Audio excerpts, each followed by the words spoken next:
आप सबको जय श्री। प्रभु का धन्यवाद कि हम उस जगह पहुंचे हैं, उस जगह पे आ गए हैं जहां पे आके हम परमेश्वर के वचन से कुछ बातों को सीखते और समझते हैं। उस खुदा को महिमा देते हैं, उसकी प्रशंसा और तारीफ करते हैं।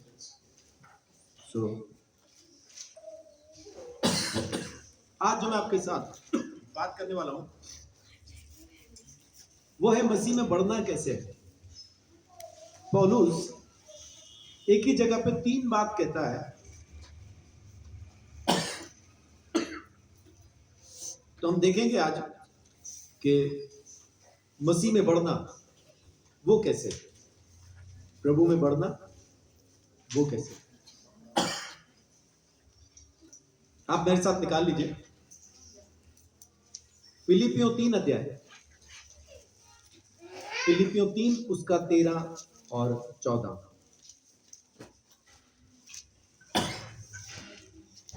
हे भाइयों, मेरी भावना यह नहीं कि मैं पकड़ चुका हूँ, परंतु केवल यह एक काम करता हूँ कि जो बातें पीछे रह गई है उनको भूलकर आगे की बातों की ओर बढ़ता हुआ निशाने की ओर दौड़ा चला जाता हूँ, ताकि वह इनाम पाऊँ जिसके लिए परमेश्वर ने मुझे यीशु मसीह में ऊपर बुलाया है। आमीन। पौलुस क्या कहता है कि ये बात नहीं है कि मैं पा चुका हूं, बल्कि मैं एक काम करता हूं।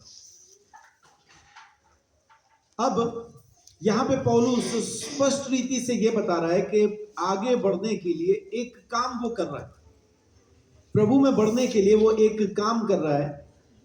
और ये हम देखेंगे कि वो क्या काम कर रहा है, ताकि जिस हिसाब से पौलुस बढ़ रहा था उसी तरह से हम भी बढ़ पाए। आमीन। परमेश्वर हमारे साथ जो बात कर रहा है वो आज मैं आपके साथ शेयर करता हूं। पौलुस जो हमें सिखा रहा है वो मैं शेयर करता हूं। पहली चीज वो कह रहा है ना, एक काम मैं करता हूं, उसमें पहली बात वो क्या कर रहा है, पढ़िए तो। एक काम मैं करता हूं, उसके बाद क्या कहता पौलुस, जो बातें पीछे रह गई है उनको भूलकर आगे की बातों की ओर बढ़ता हुआ। आमीन। पहली चीज क्या कर रहा है कि जो पीछे रह गया उसको भूल कर वो आगे बढ़ रहा है। बहुत बार बढ़ने में दिक्कत कहां पे आती है कि जब हम अपनी पिछली बातों में बंधे रह जाते हैं। वो पिछला जो है वो इतना भारी होता है कि वो हमें बढ़ने नहीं देता, वो आगे जाने नहीं देता।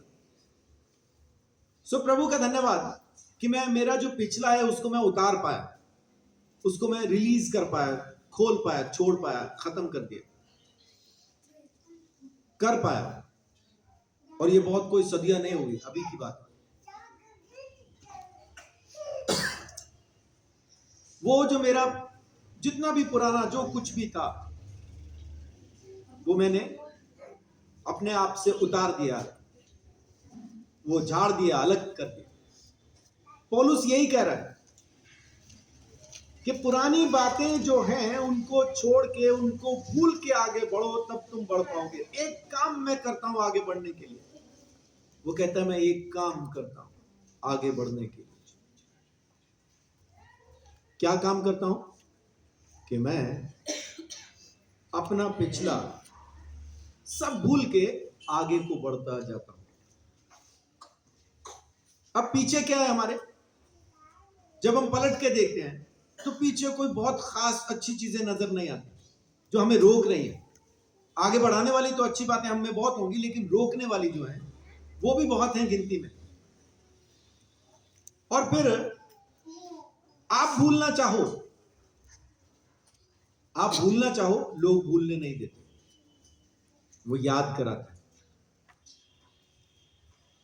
कहने को कह दी जाती है बात कि हम सब भूल गए, हमने माफ कर दिया, खत्म किया, लेकिन जब मौका आता है तो वो याद कराते हैं, है ना। पिछली चीजें आपको याद कराएंगे, आपको रोकेंगे, आपको खींचना चाहेंगे। आज आपके संबंध अच्छे हैं तो कुछ भी गलत नहीं है, लेकिन जैसा ही संबंध बिगड़ेगा तो सब बातें बिगड़ जाएंगी, खत्म हो जाएंगी, वो पिछला भी याद आएगा। पौलुस कहता है उसको याद नहीं रखना। अब पिछले में आपको क्या क्या याद आना है? पौलुस अपना बता रहा है, एक बार देखिए, पहला कुरिन्थियों 9 का 24 से 27। पहला कुरिन्थियों 9 का 24 से लेकर 27 तक। क्या तुम नहीं जानते कि दौड़ में तो दौड़ते सभी हैं, परंतु इनाम एक ही ले जाता है। तुम वैसे ही दौड़ो कि जीतो। हर एक पहलवान सब प्रकार का संयम करता है। वे तो एक मुरझाने वाले मुकुट को पाने के लिए यह सब करता है, परंतु हम तो उस मुकुट के लिए करते हैं जो मुरझाने का नहीं। इसीलिए मैं तो इसी रीति से दौड़ता हूँ, परंतु लक्ष्यहीन नहीं। मैं भी इसी रीति से मुक्कों से लड़ता हूँ, परंतु उसके समान नहीं जो हवा पीटता हुआ लड़ता है। परंतु मैं अपनी देह को मारता कूटता और वश में लाता हूँ, ऐसा न हो कि औरों को प्रचार करके मैं आप ही किसी रीति से निकम्मा ठहरूं। पौलुस क्या कह रहा है?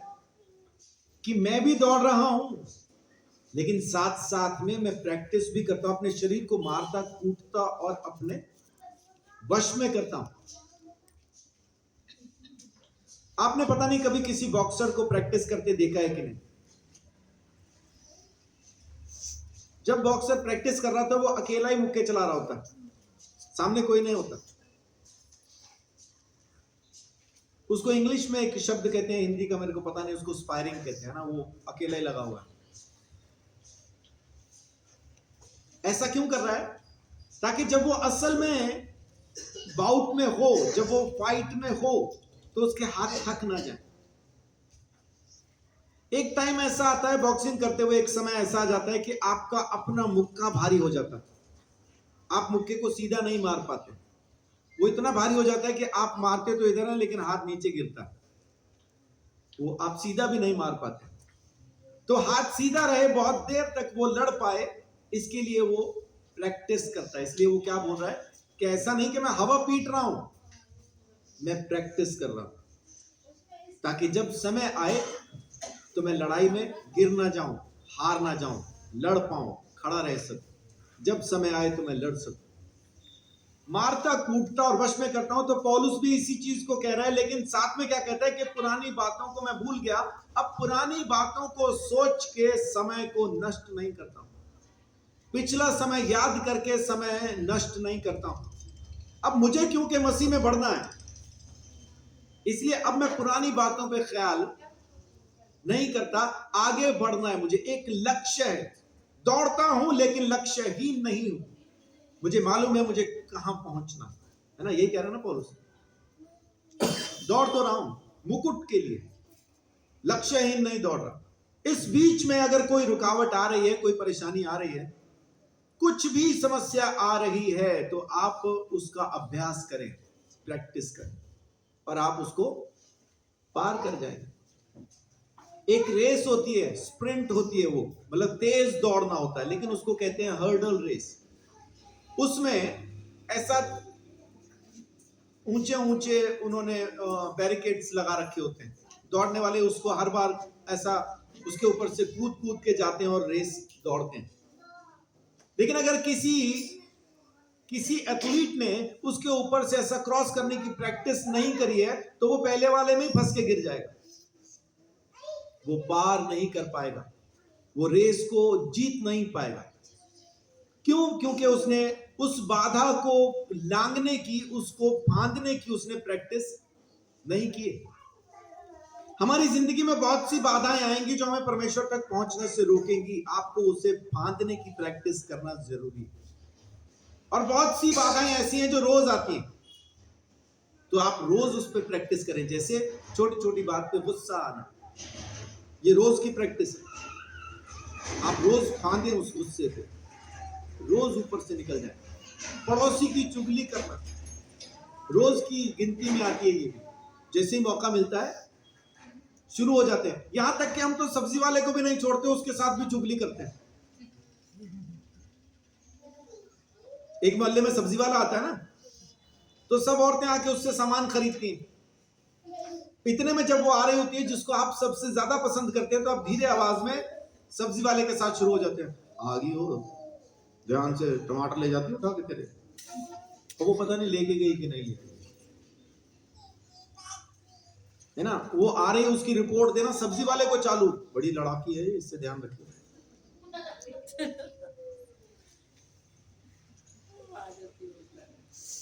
वो सब्जी वाला कौन है? कोई नहीं, लेकिन आपकी वो हर्डल है, आपकी बाधा है परमेश्वर तक पहुंचने के लिए। चुगली, मान जाओ, बोलो मत, बोलो मत। बहुत सी पत्नियां अपने पति को कतई पसंद नहीं करती, मौका मिलते ही उसके बारे में चालू, पड़ोसी आए, कुत्ता आए, बिल्ली आए, उन्होंने बोलना ही है, ये तो ऐसा, वो तो वैसा, मैं तो कहां फंस गई। आज के दौर में तो चलो हमें फिर भी पता है फैमिली प्लानिंग, पिछले दौर में 10-10, 12-12 बच्चे होते थे। अंग्रेजों ने वो तो बना रखा था, जिसके 12 बेटे होंगे उसको 25 किले 1 मुरब्बा इनाम में दिया जाएगा। वो लगा दी लाइन भाइयों ने। 12 लड़के तो हो पाए, नहीं हो पाए, लेकिन बच्चे तो हो गए।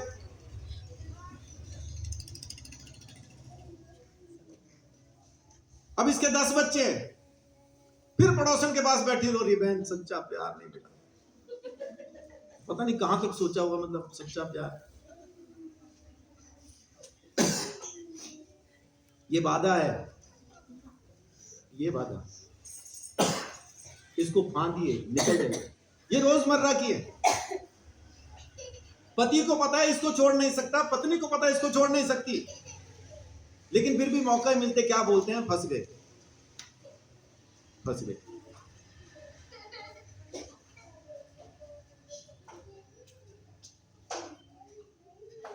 है ना।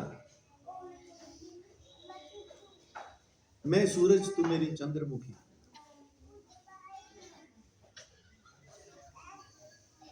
कुछ दिन के बाद मैं लावा, तू मेरी ज्वालामुखी।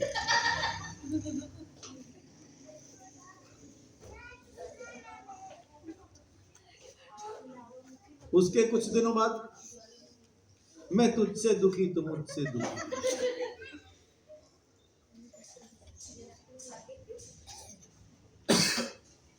माने ये बंधन, ये वो रुकावटें हैं जिस पे आपको प्रैक्टिस करना है। इसको फांद के निकलना जरूरी है। प्रभु में बढ़ना है तो इसको फांदना ही होगा, और रुके रहना है तो फिर कूदते रहो इधर उधर, क्या दिक्कत, फंस फंस के गिरते रहो, फिर रेस तो पूरी नहीं, जीत तो नहीं पाते, इनाम तो नहीं ले पाते। हाँ, घिसट घिसट के उस रेखा तक, उस लाइन तक पहुंचने की कोशिश करते हैं कि चलो किसी तरह से जी लो बस, है ना, कितनी बाकी रह गई है, चलो घसीट लो। तो घसीटना नहीं है, जिंदगी जिए, जिंदगी जिए प्रभु यीशु मसीह में। आमीन। बढ़ो, प्रभु में बढ़ो, इन बाधाओं को क्रॉस करके बढ़ो। परमेश्वर ने अपने कलाम के अंदर हमें यह क्यों बताया कि तू पापी है? क्यों परमेश्वर ऐसा कहता था? तू लाश को छू लेगा तो अपवित्र हो जाएगा, तू इस चीज को खा लेगा तो अपवित्र हो जाएगा, तू उस जगह पे चला जाएगा तो अपवित्र हो जाएगा, तू ये कर देगा तो अपवित्र हो जाएगा। ऐसा क्यों कहता था परमेश्वर? उसके बाद फिर वो उसको पवित्र होने का उपाय भी बताता था। यहां तक कि औरत को कह दिया कि अगर बच्चा जनेगी तो इतने दिन तक तुझे भवन में नहीं आना। बेटी पैदा की तो कितने दिन तक नहीं जाना था? बेटी पैदा की तो 30 दिन नहीं आना। बेटा पैदा किया तो 60 दिन नहीं आना। बेटा पैदा करके ज्यादा अपवित्र हो जाती है औरत।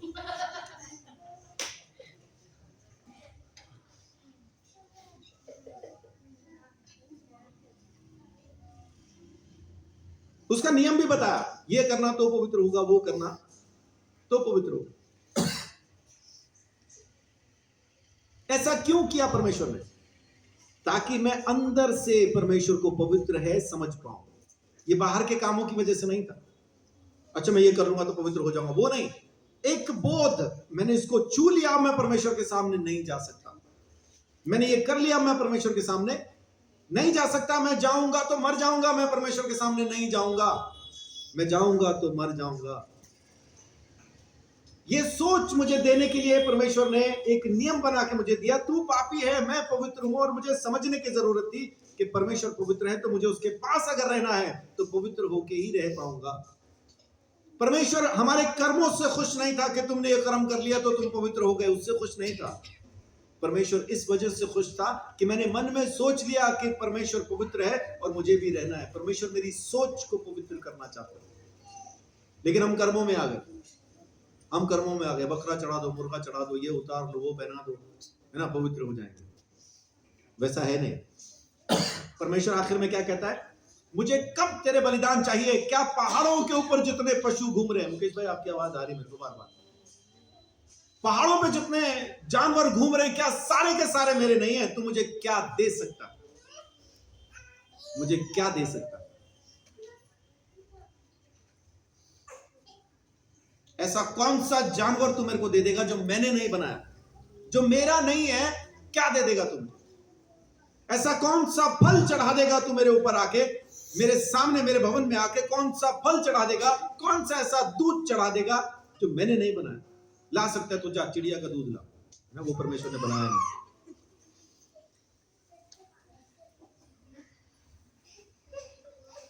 ऐसी कोई चीज नहीं जो परमेश्वर ने ना बनाई हो, जो परमेश्वर की ना हो, और वो देके हम अपने आप को पवित्र साबित करने की कोशिश करते हैं।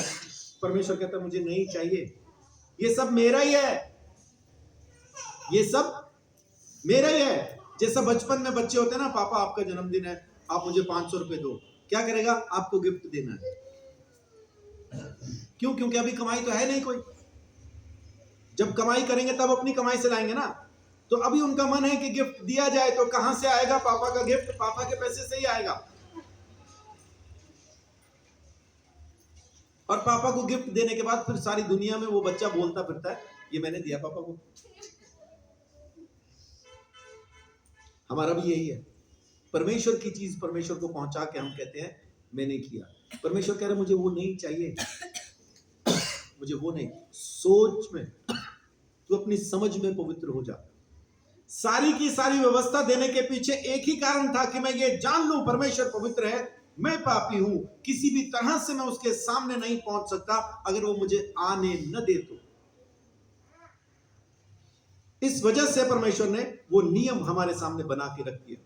और परमेश्वर हमसे डिमांड भी करता है। यशायाह नबी का जो किताब है वो हमें बताती है, पहला अध्याय, वो एक डिमांड करता है। परमेश्वर की एक मांग है हमसे, परमेश्वर मांगता है। यशायाह 1:16, अपने को धोकर पवित्र करो। क्या करो? अपने को धोकर पवित्र अपने करो। को धोकर पवित्र करो। मेरी आंखों के सामने से अपने बुरे कामों को दूर करो। भविष्य में बुराई करना छोड़ दो। परमेश्वर क्या चाह रहा है? अपने को धोकर पवित्र करो, मेरे सामने से बुराई को दूर कर दो, और भविष्य में गलत काम करना छोड़ दो। ये डिमांड है परमेश्वर की, ये मांग है परमेश्वर की। परमेश्वर चाहता है कि ऐसा किया जाए। परमेश्वर मांगता है हमसे कि तुम इस काम को पूरा करो। यशायाह 1:16 स्पष्ट कहता है, मेरे सामने से बुराई को हटा दो, अपने बुरे काम को छोड़ दो, और आगे नहीं करना, भविष्य में नहीं करना। यह परमेश्वर की मांग है, लेकिन अपने बस का है नहीं, अपने बस का है नहीं। परमेश्वर की मांग है तो यहां से पापी की भी एक पुकार है। लेकिन ये कौन पापी पुकारेगा? जो असल में छोड़ना चाहता होगा। नाटक वाला नहीं, यह सभा की प्रार्थना नहीं है, यह बंद कोठरी के अंदर रो के की गई प्रार्थना है।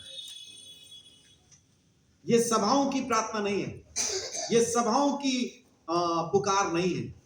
यह एक उस पापी की पुकार है जो बंद कमरे में परमेश्वर के सामने चिल्ला के पुकारता है। भजन संहिता 51, भजन संहिता 51 उसका 2।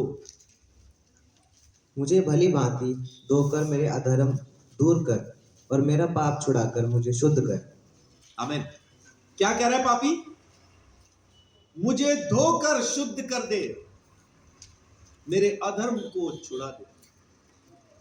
और धो भी कैसे? भली भांति, अच्छे से रगड़ के मांज दे मुझे।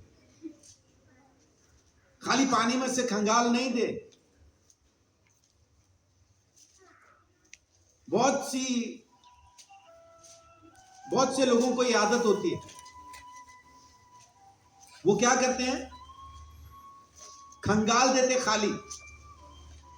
सर्दी है बहुत, पूरा पानी से बच के मांज दिया।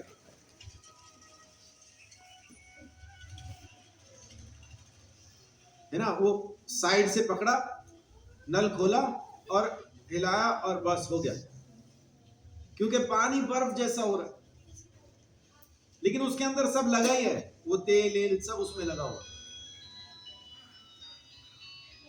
लेकिन पापी की पुकार क्या है कि तू मुझे भली भांति धो दे, रगड़ के धो दे, जूफा से मुझे साफ कर। जूफा किसको कहते हैं?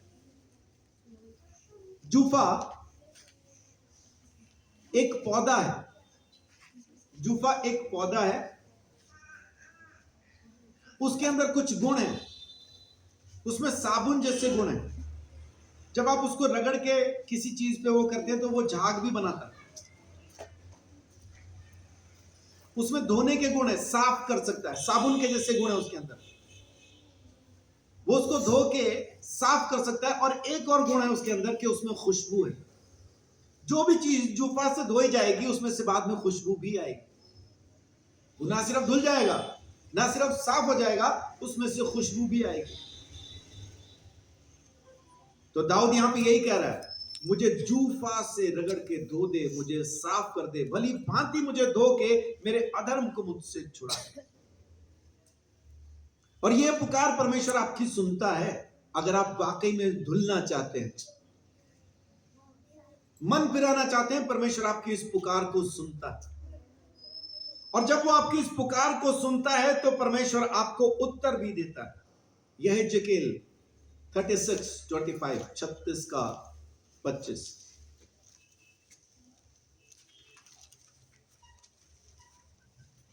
मैं तुम पर शुद्ध जल छिड़कूंगा और तुम शुद्ध हो जाओगे। मैं तुमको तुम्हारी सारी अशुद्धता और मूर्तों से शुद्ध करूंगा। आमीन। मैं तुम पे शुद्ध जल छिड़कूंगा और तुम शुद्ध हो जाओगे, तुम्हारी सारी अशुद्धता से मैं तुम्हें शुद्ध कर दूंगा। आमीन। और जब पापी ने पुकारा, परमेश्वर ने उत्तर दिया, और उस उत्तर का नाम है यीशु। आमीन। यीशु, वो नाम यीशु है। परमेश्वर ने उसकी भविष्यवाणी कर दी। जकरिया 13 का 1 में देखिए क्या लिखा है। जकरिया 13 का 1 जवाब है परमेश्वर के उस उत्तर का, कि परमेश्वर ने जो हमारे लिए उत्तर दिया कि मैं तुम पे शुद्ध जल छिड़कूंगा। लेकिन वो शुद्ध जल है कौन सा? जकरिया 13 का 1। उस समय दाऊद के घराने और यरूशलेम के निवासियों के लिए पाप और मलिनता धोने के निमित्त एक बहता हुआ सोता फूटेगा। आमीन। दाऊद के घराने और यरूशलेम के निमित्त उनका पाप धोने के लिए एक बहता हुआ सोता फूट निकलेगा। और उस बहते हुए सोते का नाम क्या है? प्रभु यीशु मसीह। वो चिल्ला के कहता है, कोई प्यासा हो अगर तुम में से, शर्त क्या है? आपको प्यास होनी चाहिए। शर्त क्या है? जो कोई प्यासा हो आए मुझ में से पिए, और उसमें से भी जीवन जल की नदियां बह निकलेंगी। आमीन। पापी ने पुकारा, परमेश्वर तू मुझे धो के साफ कर दे, क्योंकि वो चाहता था कि सारी चीजों को छोड़ दे। और परमेश्वर ने इंतजाम किया, मैं तुझे धो दूंगा, टेंशन ना ले, मैं तुझे धो के साफ करूंगा। और उसने अपना खून बहा के, प्रभु यीशु मसीह के लहू से हमें धो के साफ कर दिया। आमीन। वो जो परमेश्वर है, वो जो अनुग्रहकारी है, वो जो सामर्थी यहोवा है,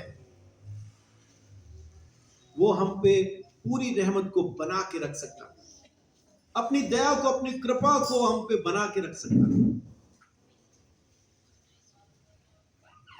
और वो आपको धो के शुद्ध और पवित्र भी करता है। आमीन। तो ये चीज पौलुस बोल रहा है कि पुरानी बातों को भूल के वापस आइए। फिलिपियों 3 अध्याय,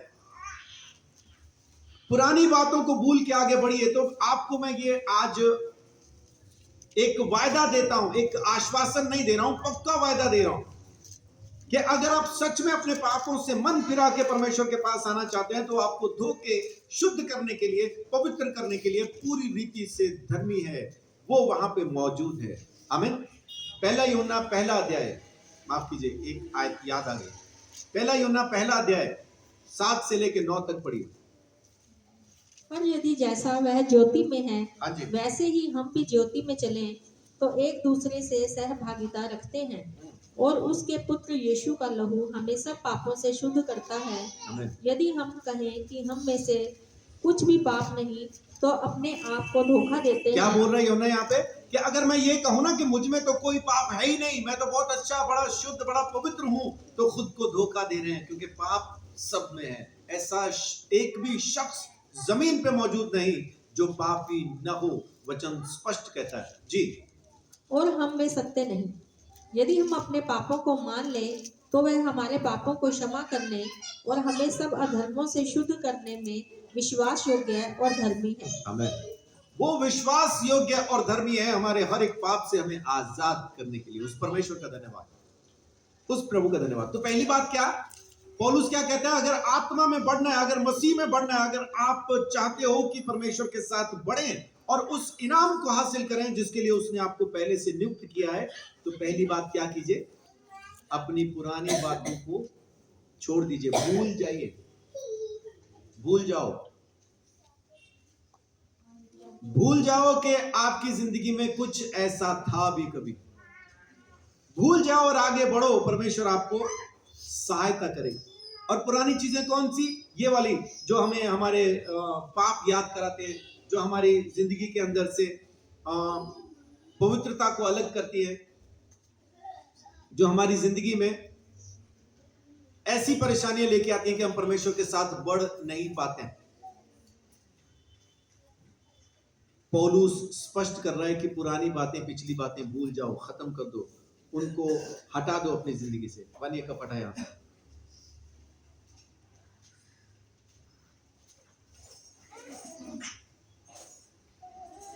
बढ़ो, अपना पाप भूल के, अपनी बातों को भूल के, पिछली सब चीजों को भूल के आगे बढ़ो। परमेश्वर अपना अनुग्रह आपके ऊपर जरूर बना के रखेगा। आमीन। बढ़िए, परमेश्वर आपको बढ़ने के लिए सहायता करेगा। आप छोड़ना चाहते हैं, परमेश्वर आपको धोने के लिए तैयार है। आप नहीं छोड़ना चाहते, दिक्कत नहीं, इंतजार करता कब आएगा, कब लौट के आता है ना। वो आज भी कह रहा है, लौट आ। उड़ाऊ पुत्र गया जिस रास्ते से, बाप उसी रास्ते पे नजरें टिकाए बैठा है, वापस आएगा। कब आता है मालूम नहीं, लेकिन जब वापस आया, दूर से देख के पहचान लिया, वो जो राजकुमार गया था, वो मेरा बेटा भिखारी जो आ रहा है वही है। राजकुमार और भिखारी ने उसने फर्क नहीं किया, पहचान लिया, बेटा ही है। वो सब कुछ उजाड़ के, सब लुटा के, सब खत्म करके जो वापस आ रहा है, ये वही है जो मेरा गया था। उसको वही बेटा वापस आता वो दिख रहा है। उसको ये नहीं दिख रहा कि ये क्या क्या करके आया, वो नहीं दिख रहा, उसको सिर्फ बेटा नजर आ रहा है। आप जब भी लौट के आएंगे, परमेश्वर सिर्फ आपको देखेगा, उन कामों को नहीं देखेगा जो करके आप वापस आए। परमेश्वर सिर्फ आपको देखता है ना। ये उसका अनुग्रह है, ये उसकी रहमत है, ये उसकी दया नहीं तो और क्या, ये उसका प्रेम नहीं तो और क्या है ना। इससे ज्यादा, इससे बड़ी मोहब्बत कोई किसी से ना कर सकता था, न कर सकता है, ना ही कभी कोई कर पाएगा। जब कोई दूर से आ रहा होता है ना, हमें इंसान नहीं दिखता, उसके काम दिखते हैं। वही आ गया देख, आज फिर आके झूठ बोलेगा अभी, वही आ गया देख, हमें वही दिखता है। परमेश्वर को वो नहीं दिखता। परमेश्वर को सिर्फ मैं दिखता हूं कि मैं वापस आया, और इसी चीज से वो खुश हो जाता है कि मेरा मरा हुआ वापस आ गया, जिंदा हो गया। हालेलुया। आप भी लौट के आए, परमेश्वर आप पे अपना अनुग्रह करना चाहता है। एक बार पढ़िए अभी दोबारा 13 आयत को। हे भाइयों, मेरी भावना यह नहीं कि मैं पकड़ चुका हूँ, परंतु केवल यह एक काम करता हूँ कि जो बातें पीछे रह गई हैं उनको भूल कर आगे की बातों की ओर बढ़ता हुआ। क्या लिखा है यहाँ पे? उनको भूलकर, और दूसरी चीज क्या है? आगे की ओर बढ़ता जाता हूं। भविष्य को देख रहा है, आगे को देख रहा है। अब पीछे वाला खत्म, परमेश्वर ने उसको धो के साफ किया, पीछे कुछ बाकी बचा नहीं। अब जो है आगे। अब नजर कहां है? आगे।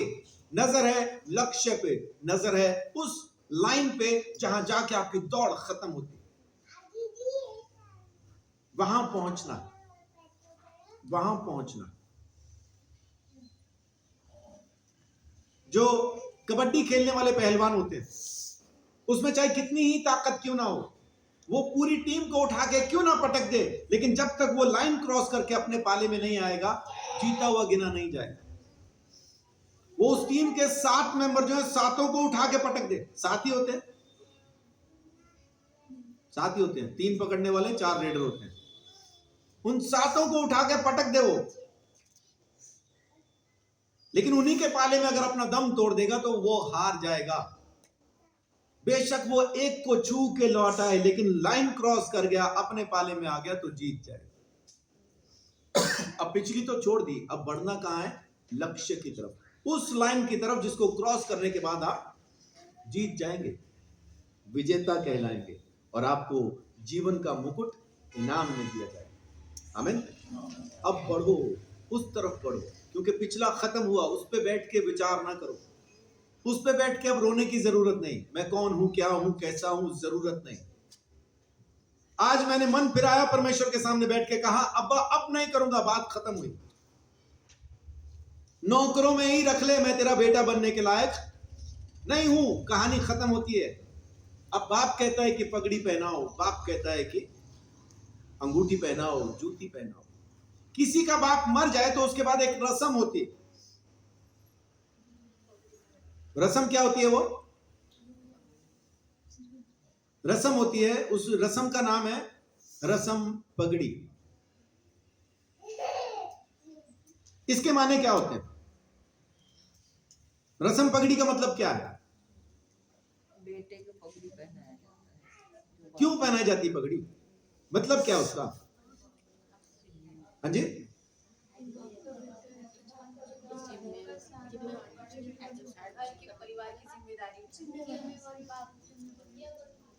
तो अब वो बाप बन जाएगा, बाप की जिम्मेदारियां उठाएगा। रस्म पगड़ी क्या होती है? कि बाप की जिम्मेदारी। अब कमाल की चीज बताऊं आपको, जैसा ही पापी आया, परमेश्वर ने पहली रस्म वही की, रस्म पगड़ी।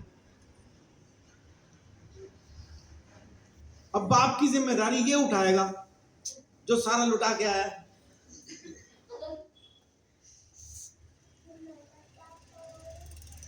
सिरे का लुच्चा,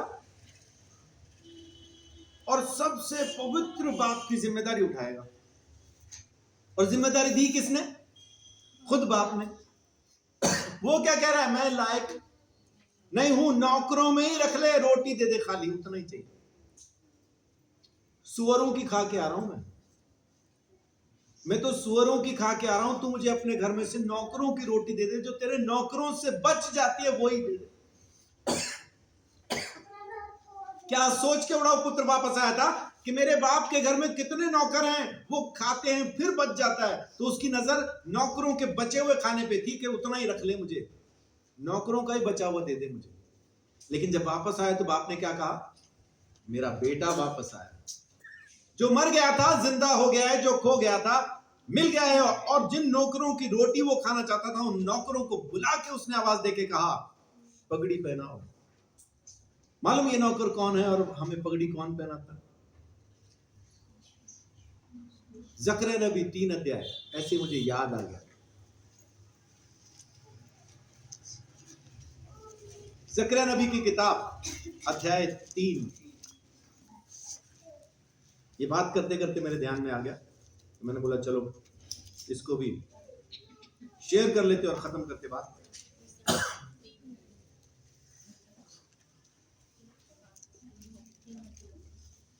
तीन का 3 से लेके 5 तक पढ़िए। उस समय यहोशू को दूत के सामने मैला वस्त्र पहने हुए खड़ा था। उस समय यहोशू तो दूत के सामने मैला वस्त्र पहने हुए खड़ा था। तब दूत ने उनसे जो सामने खड़े थे कहा, इसके ये मैले वस्त्र उतारो। फिर उसने उससे कहा, देख, मैंने तेरा अधर्म दूर किया है और मैं तुझे सुंदर वस्त्र पहना देता हूँ। तब मैंने कहा, इसके लिए इसके सिर पर एक शुद्ध पगड़ी रखी जाए। अतः उन्होंने उसके सिर पर याजक के योग्य शुद्ध पगड़ी रखी और उसको वस्त्र पहनाए। उस समय यहोवा का दूत पास खड़ा था। आमीन। अभी कौन उसको कपड़े पहना रहा है, कौन उसको पगड़ी पहना रहा है? स्वर्गदूत। हम क्या बोल रहे थे कि परमेश्वर अपने राज्य में आने दे, स्वर्गदूतों का नौकरी, स्वर्गदूतों का खाना ही हमें खाने दे, मैं तो तेरे लायक नहीं हूं, मुझे नौकर हो जाने दे। लेकिन परमेश्वर ने क्या कहा, जैसे ही मैं उसके राज्य में पहुंचा, अब मेरे सेवक कौन है? स्वर्गदूत सेवा कर रहे हैं। आमीन। स्वर्गदूत हमारी सेवा करेंगे। आपको यकीन है इस बात का? ना हो तो पढ़िए इब्रानियों 1:14।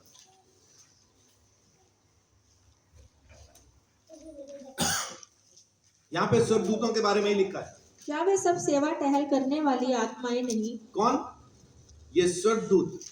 क्या ये हमारी सेवा टहल करने वाली आत्माएं नहीं, जो उद्धार पाने वालों के लिए सेवा करने को भेजी जाती हैं? आमीन। किनकी सेवा करने वाले? जिनका उद्धार हुआ, जिन्होंने यीशु मसीह को अपना प्रभु स्वीकार किया, उनकी सेवा कौन करेंगे? स्वर्गदूत। खाली स्वर्ग में नहीं, यहां भी कर रहे हैं। आमीन, आमीन। सो अभी करना क्या है कि आगे बढ़ो, आगे बढ़ो। अब आगे बढ़ना किस तरफ को है? इफिसियों के खत के अंदर लिखा है, इफिसियों 2:10।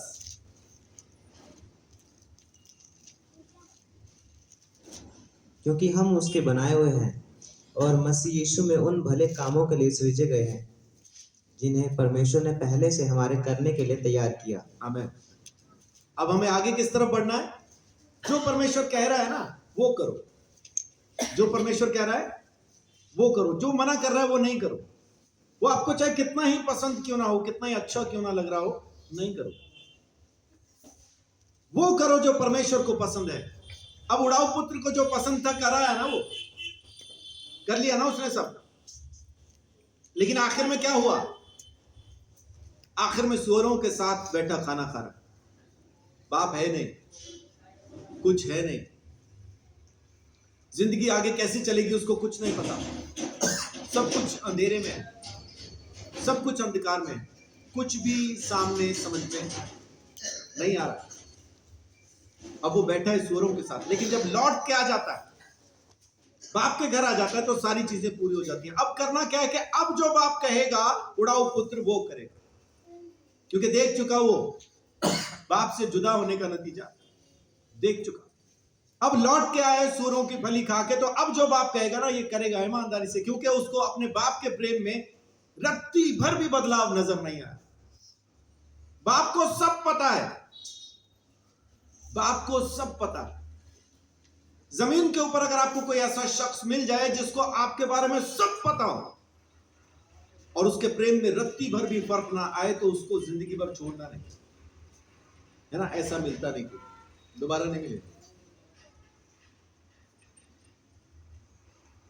उसके साथ सारी जिंदगी एक संबंध बना के रखना, उसको अपनी जिंदगी से जाने नहीं देना। परमेश्वर आपको मिला है, यीशु मसीह आपको ऐसा मिला।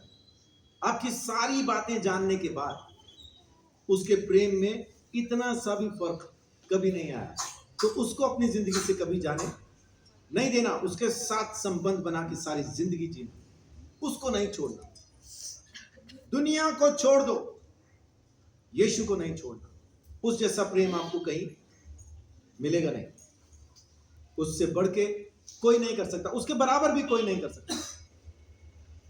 जैसा वो है वैसा ही है, बस वही है और कोई है नहीं। पहली चीज, पुरानी बातों में बैठ के समय खराब नहीं करना। दूसरी चीज, आगे बढ़ो, और बढ़ना किस चीज के लिए? कि वो काम करना शुरू करो जो परमेश्वर ने उत्पत्ति से पहले से आपके लिए सिरज रखे हैं। आपके लिए जो काम उसने पहले से तैयार किए हैं वो करना शुरू करो, वो करना शुरू करो। तीसरी और आखिरी बात, 14 आयत पढ़िए। निशाने की ओर दौड़ा चला जाता हूँ ताकि वह इनाम पाऊं जिसके लिए परमेश्वर ने मुझे मसीह यीशु में ऊपर बुलाया है। आमीन। अब क्या करना है? निशाने की तरफ दौड़ना है, बस सिर्फ निशाने की तरफ दौड़ना है।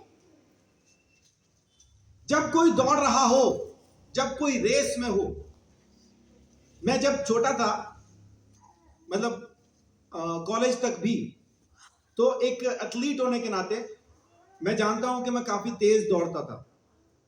अब दौड़ते हुए ना मेरे को एक ये चीज होती थी, कोई पीछे से आगे ना निकल जाए, तो मैं दौड़ते दौड़ते बहुत बार पीछे मुड़ के देखा करता था, आ तो नहीं रहा कोई।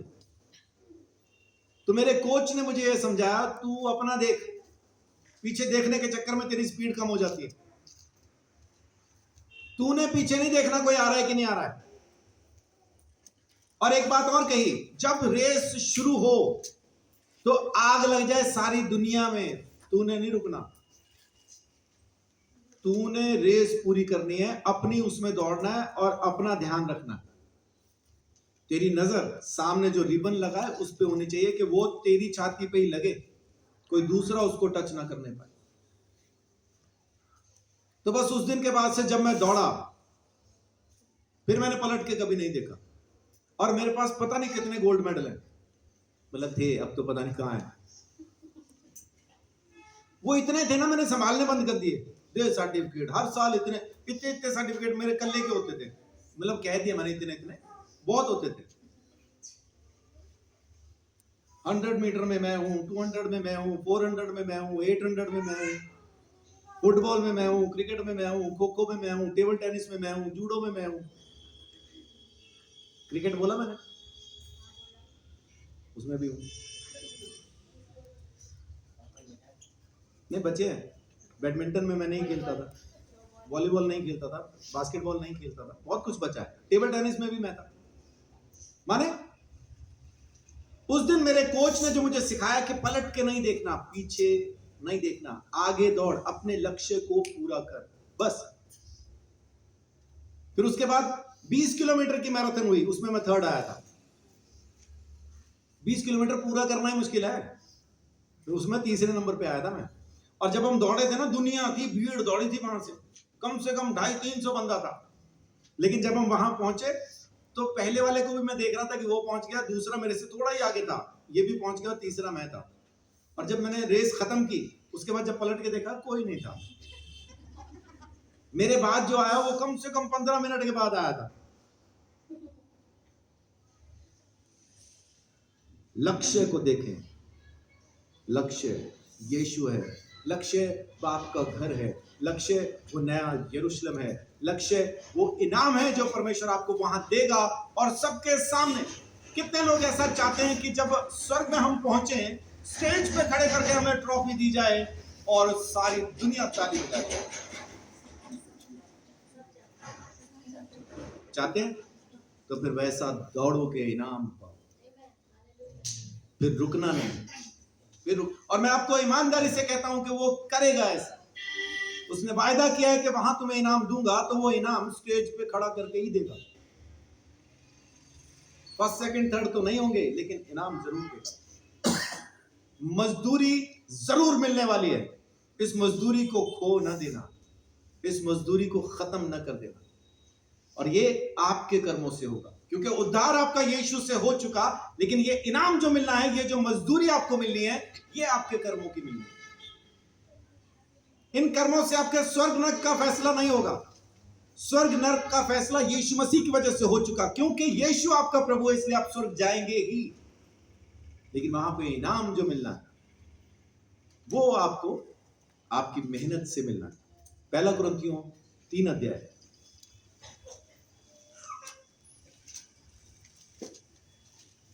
यहां पे उस इनाम की, यहां पे उस मजदूरी की बात है ना। 1 कुरिन्थियों 3 अध्याय के अंदर उस मजदूरी की बात है जो मैं आपके साथ कर रहा हूं। मैं जल्दी से पढ़ देता हूं। 1 कुरिन्थियों 3 का 10 से लेके 15 तक मैं आपके लिए पढ़ता हूं। परमेश्वर के उस अनुग्रह के अनुसार जो मुझे दिया गया है, मैंने बुद्धिमान राजमिस्त्री के समान नींव डाली और दूसरा उस पर रद्दा रखता है। परंतु हर एक मनुष्य चौकस रहे कि उस पर कैसा रद्दा रखता है, यानी आपके काम कैसे हैं, क्योंकि उस नींव को छोड़ जो पड़ी है और वह यीशु मसीह है, कोई दूसरी नींव नहीं डाल सकता। उद्धार के लिए एक ही नींव, एक ही नाम, यीशु मसीह। यदि कोई इस नींव पर सोना या चांदी या बहुमूल्य पत्थर या काठ या घास या फूस का रद्दा रखे, तो हर एक का काम प्रकट हो जाएगा, क्योंकि वह दिन उसे बताएगा, इसलिए कि आग के साथ प्रकट होगा और वह आग हर एक का काम परखेगी कि कैसा है। जिसका काम उस पर बना हुआ रहेगा, स्थिर रहेगा, वह मजदूरी पाएगा। इस मजदूरी की बात मैं कर रहा हूं। यह मजदूरी आपको जरूर हासिल करनी है। यीशु मसीह आपका उद्धार करता है, आप स्वर्ग पहुंच गए, लेकिन वहां पे मजदूरी जो आपको मिलनी है ना, ये खो नहीं देना, यह इनाम है। वहां पे खड़ा करके वो सबके सामने आपको इनाम देगा और दुनिया ताली बजाएगी, स्वर्गदूत आपके लिए तालियां बजाएंगे। जितने लोग बचे होंगे, करोड़ों की भीड़ होगी जो आपके लिए ताली बजाएगी। हालेलुया। लेकिन आगे क्या लिखा है? अगर आपने अच्छे काम ना किए तो क्या होगा? यदि किसी का काम जल जाएगा तो वो हानि उठाएगा। किस चीज की? मजदूरी नहीं मिलेगी। खाली ताली पीटने वालों में होंगे हम। इन्हें भी मिल गया और इन्हें भी मिल गया।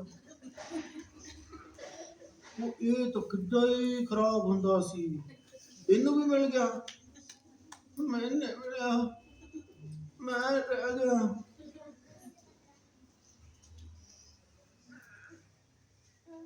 ताली बजाने वालों में खाली खड़े नहीं रहना, इनाम पाने वालों में होना। लिखा है कि वो हानि उठाएगा पर वह आप बच जाएगा, परंतु जलते जलते। उसके कामों से अगर लेखा होता तो नरक में ही जाता, लेकिन यहां क्या लिखा है कि उसके कामों की वजह से उसका स्वर्ग नरक का हिसाब नहीं हो रहा था, उसको मजदूरी मिलने वाली थी, इसलिए वो बच गया नरक में जाते जाते, वरना उसके कामों के हिसाब से उसको नरक में ही होना चाहिए था। ये वो मजदूरी है जिसको आप खो ना देना। तो निशाने की तरफ दौड़िए।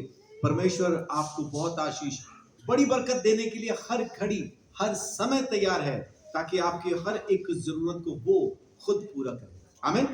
तो ये तीन चीजें पौलुस कहता है यीशु मसीह में बढ़ने के लिए। पहली, पुरानी बातों को भूल के खत्म कीजिए, परमेश्वर के सामने मन फिराइए, अब से नहीं करूंगा कहिए, और वो आपको धो के शुद्ध और पवित्र करने में विश्वास योग्य भी है, धर्मी भी है, और यीशु का लहू आपको धो के शुद्ध और पवित्र कर भी देता है। आमीन।